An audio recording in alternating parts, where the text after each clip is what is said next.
Acropolis Adventure, written by Troy Wolfe, illustrated by Marcy Ramsey. Dmitri the Greek. You must be Brady. Surprised, Brady stopped and looked around. He felt jostled by large crowds of tourists streaming down narrow, stone-paved streets like rivers of people. "Over here, young man," the voice continued. Brady squinted in the bright morning sunshine, struggling to find the voice's origin. He glanced toward a shady sidewalk cafe on the busy street, but the glaring sunlight kept Brady's eyes from penetrating deep into shadows created by umbrellas. "Yes," Brady answered timidly. "You're Brady, son of my American friend, John Phillips?" the voice questioned. "Yeah," Brady answered more surely. "Please, my young friend, come and sit with me." As Brady slowly moved into the shade, his eyes adjusted. He noticed this tall figure sitting alone at a table in the corner. The man's head looked completely bald and tanned by years in the sun, yet his eyes beamed bright and welcoming. Even though the man was sitting down, Brady could tell he was tall and slender because his clothes hung loosely. "Are you Dmitri?" Brady inquired rather cautiously. Brady was on vacation with his parents in Greece, and they'd arranged for him to connect with Dmitri, an old family friend, while they spent precious time visiting the Athens National Museum. Brady wasn't thrilled to hang out with Dmitri, but his father assured him that it'd be a day he'd never forget, so Brady begrudgingly obliged.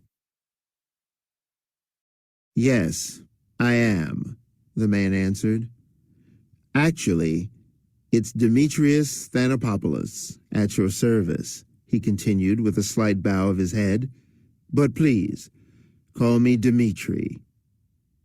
"So you know my dad?" Brady wondered. "Yes, Brady.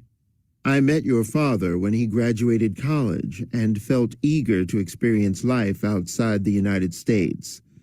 We explored the European countries of Greece, Italy, France, and Spain together, and I owe your father a debt for saving my life." Dmitri stopped speaking and closed his eyes. A tiny smile crossed his face, and the wrinkles around his eyes deepened. "What a glorious time.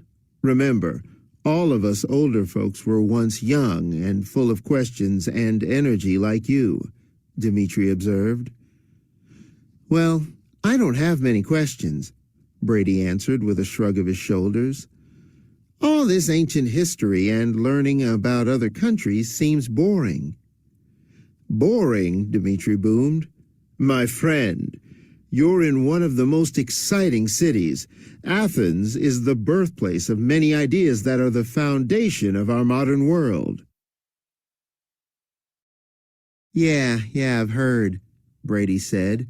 "But in my world, in my little sixth grade reality, a bunch of dates and names don't mean anything to me."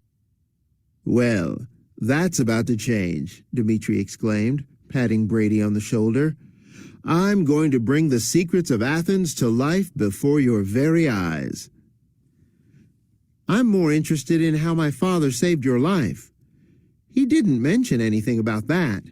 As far as visiting places in Greece, I don't have much money," Brady responded, hoping this would excuse him from a day of historical sightseeing. "Money isn't needed," Dmitri answered. "Simply open your imagination, and I'll do the rest. What do you say?" Dmitri asked, extending a sun-tanned arm toward Brady for a handshake. "And for a treat, at the end, I'll tell you a story about your dad." "Well, okay, I guess," Brady replied. Winding around the Acropolis. Dmitri and Brady left the cafe.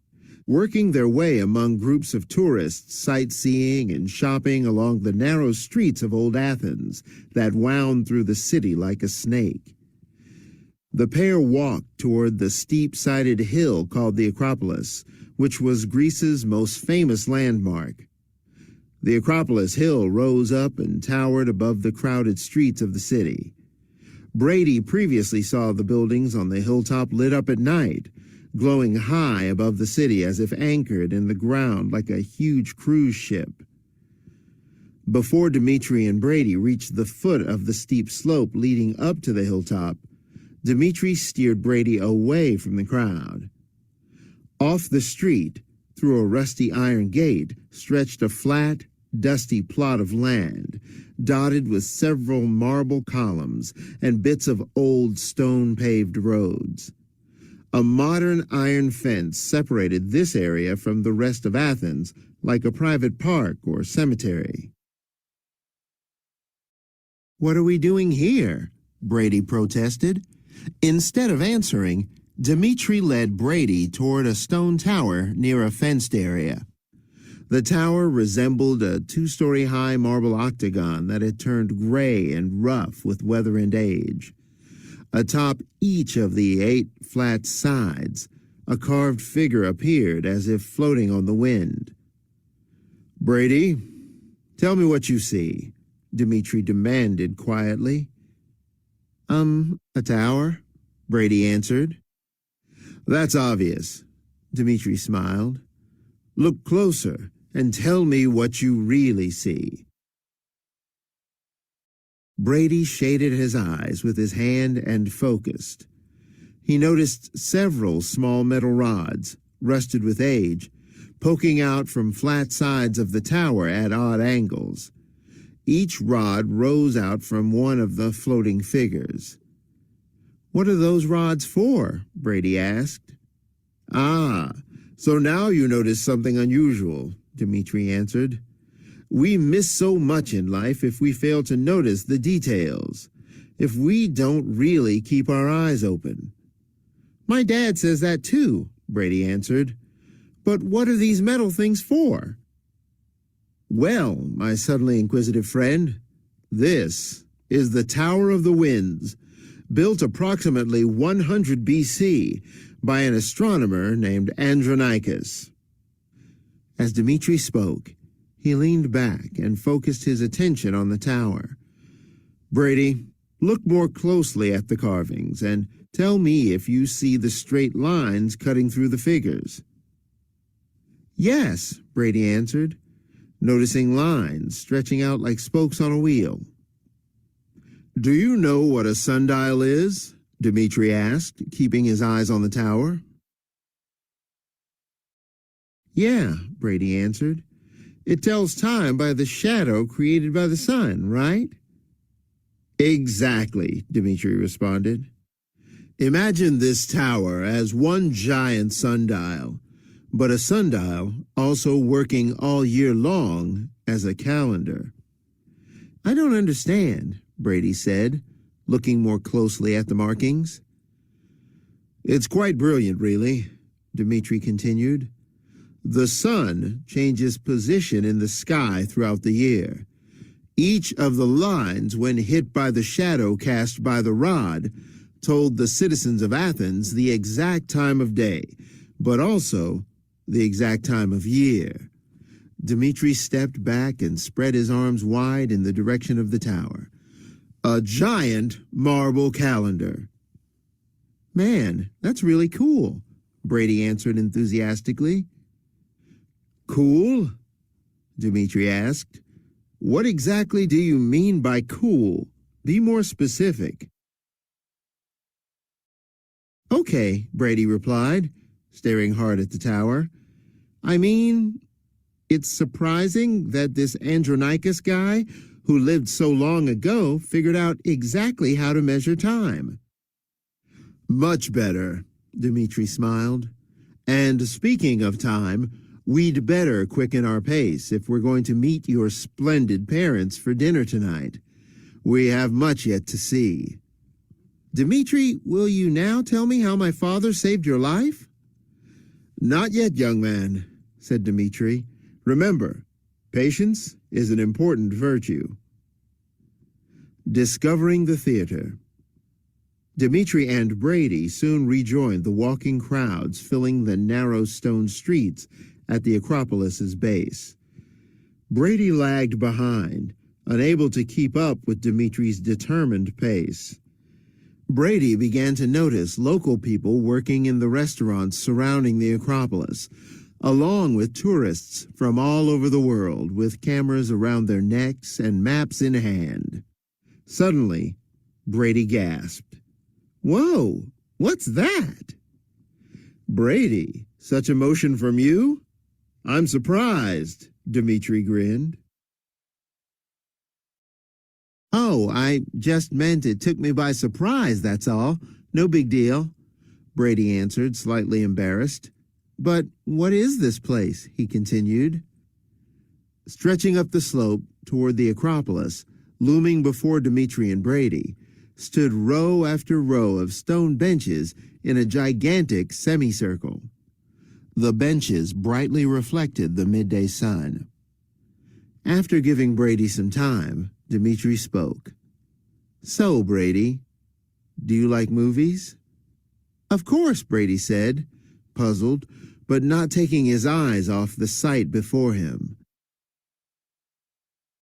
"Well, they started right here," Dmitri stated.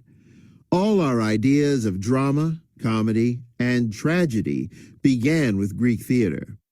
24 centuries ago, great plays were performed in this ancient arena, the Theater of Dionysus," Dmitri continued. "Once a year, 17,000 people watched play after play, tragedies and comedies. Many we still perform and study. At the end of a 3-day contest, citizens decided on the winning play." Brady tried to picture the slightly overgrown stone theater filled with people. The actors must have struggled to have their lines heard by those seated in the very top rows. "Dmitri," Brady asked, "did the Greeks have microphones?" "Brady, it was 400 BC, Dmitri said, laughing. "There were no microphones." "Then how could people watching from the top rows hear actors on stage?" Instead of answering, Dmitri instructed Brady to climb to the last row of seats. As Brady scrambled up the steep marble steps worn smooth by centuries of footsteps, his leg muscles burned like wood over hot coals. He began sweating profusely.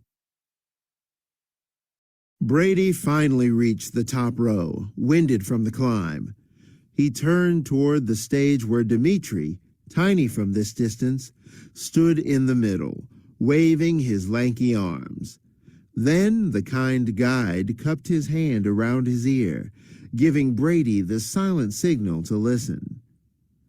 Brady felt completely shocked to hear Dmitri's voice come to him in a normal, everyday tone. It sounded as though Dmitri were standing right next to him, Brady thought. "So, Brady," Dmitri said from below, "can you hear how they didn't need microphones back then?" "Yes," Brady yelled excitedly, his voice echoing off nearby cliffs and stone. "This is amazing!" "Well, come down, and I'll explain how," Dmitri added.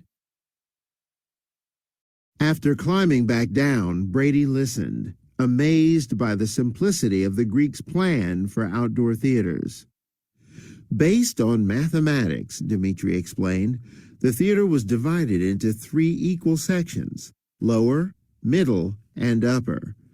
Each section of the semicircle tilted at a slightly higher angle than the level below it. This created a bowl effect, trapping sounds from the stage. As long as each row of seats was placed in exact proportion to the stage, the audience members could hear the actors. As Dmitri and Brady turned to leave the theater, Brady shook his head.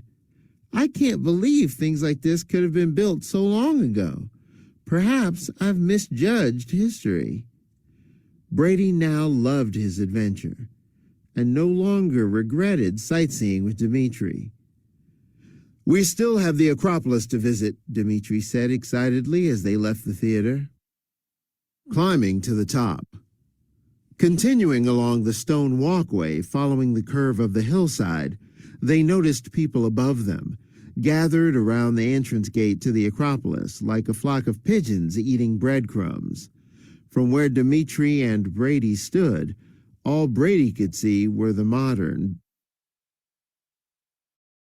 buildings and pathways of a city park surrounding the entrance and a series of broken-down marble buildings higher up on the hillside.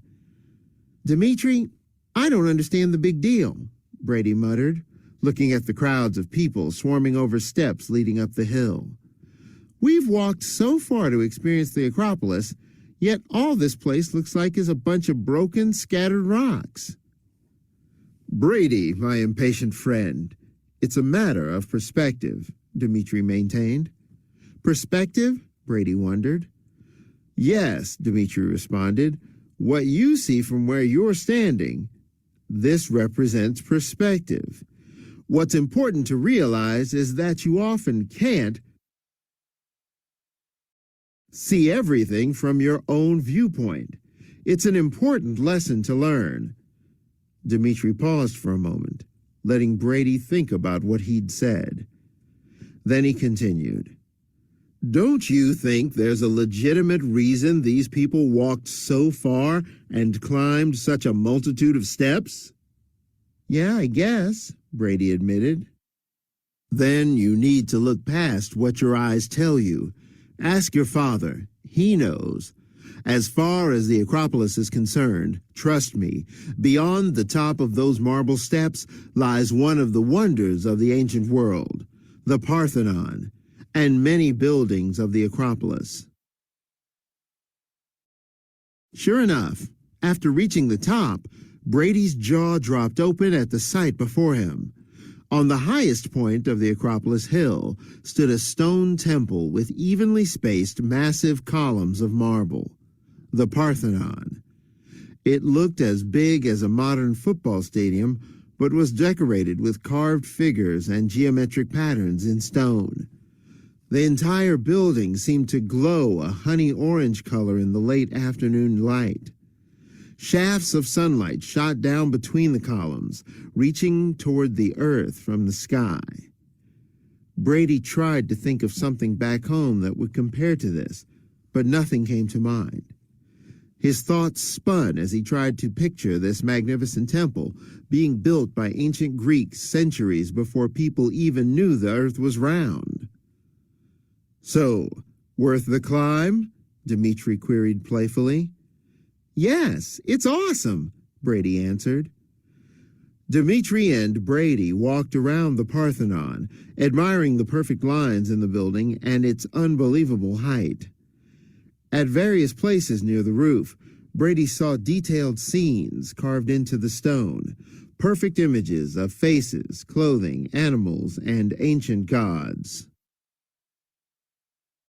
"Dmitri," he asked, after momentarily losing sight of his friend in the crowd around the temple, "this building's so different from other great buildings I've seen. We don't decorate our buildings, not like this. American buildings are all glass and steel." "That's true," Dmitri agreed. "But you've got to remember, this wasn't an ordinary building. This was a magnificent temple to the goddess Athena, the protector of Athens. All buildings of the Acropolis celebrated the utter greatness of Athens." "Things sure are different today," Brady answered, marveling at the monument before him and comparing it in his mind's eye to the churches and office buildings back home. After admiring the Parthenon and other buildings, Brady found himself against a wall on the extreme edge of the hilltop. Below him, in every direction, stretched the crowded streets and rooftops of Athens. In the distance, he could see the large oval of the Olympic Stadium, and even farther away, the glistening sea. As the sun turned orange and began to drop below the horizon, Brady's thoughts wandered back over all he'd seen. "You know, Dmitri," Brady said while focusing on the brilliant sunset spilling out before him, "you're right. I need to pay more attention to the details of life. I would have missed so many of these amazing sights if I were here by myself. Thank you for opening my eyes about these places. Now, will you please tell me how my father saved your life?" "You don't need to thank me, my friend," Dmitri answered, putting a hand on Brady's shoulder and joining him in admiring the sunset. "Nothing in life pleases me more than seeing friends truly appreciate the wonders of life." Dmitri stood silently for an extended moment before continuing. "Now I'll explain how your father's a hero." "My father was a hero?" asked Brady, shocked. "Your father and I were traveling in Spain when we decided to take part in the running of the bulls, a Spanish tradition in which regular people carouse with hundreds of wild bulls. What an exciting time! But while running, I took my eyes off the bulls and would have been stampeded to death except that your father pushed me out of the way at the last instant. That's why I said it's important to see things from a certain viewpoint. And that's also why your father and I say it's important to keep your eyes open." "Wow! I never knew my father had that in him," Brady replied. In the fading light, Brady thought about how he'd leave Greece a different person than when he arrived.